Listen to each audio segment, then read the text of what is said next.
So this is Piazza Unità dell'Italia in Trieste. And Trieste is a border city. This is a place that for 600-700 years was owned, bossed by the Austro-Hungarian Empire, by the Habsburgs. Very important port. You can see here Lois Triestino, an example of the insurance, the investment in ships.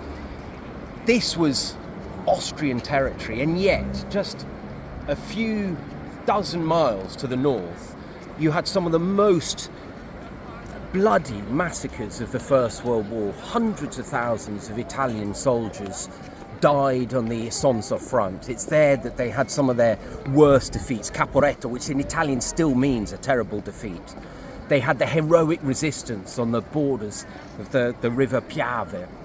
So it was always Austrian until 1918, when it was reabsorbed into the Italian nation. And yet what happened? Having been promised that the unredeemed lands to the south, the Istrian Peninsula, what is now modern-day Croatia, Slovenia, these lands that were promised by the British to the Italians were not given.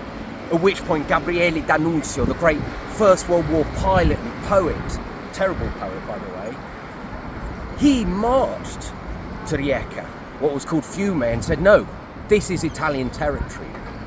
And it was his troops that then became part of the Black Shirt movement for Mussolini's fascism that of course took power in the March on Rome in 1922.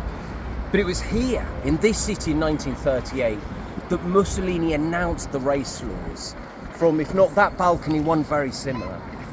And so it was here, in a city in which the Austrians were pressing from the north, the Slavs and the Yugoslavs and the communists were pressing from the east, that Mussolini took the stand and said, this is Italian soil.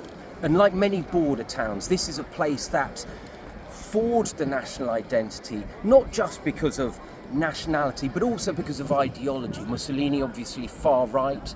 You've got the communist powers in post-Second World War Yugoslavia. And what happened after the Second World War?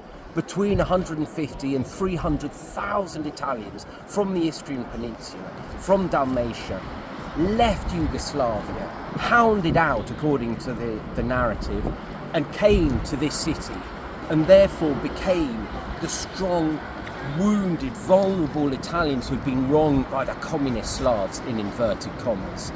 So you get this sense of Italian vulnerability in the face of the foreigner. And something else happened at the end of the Second World War, which is very important, that between 3,000 and 5,000 Italians, many of them Mussolini's troops, but many not, were murdered, thrown into sinkholes in the mountains here.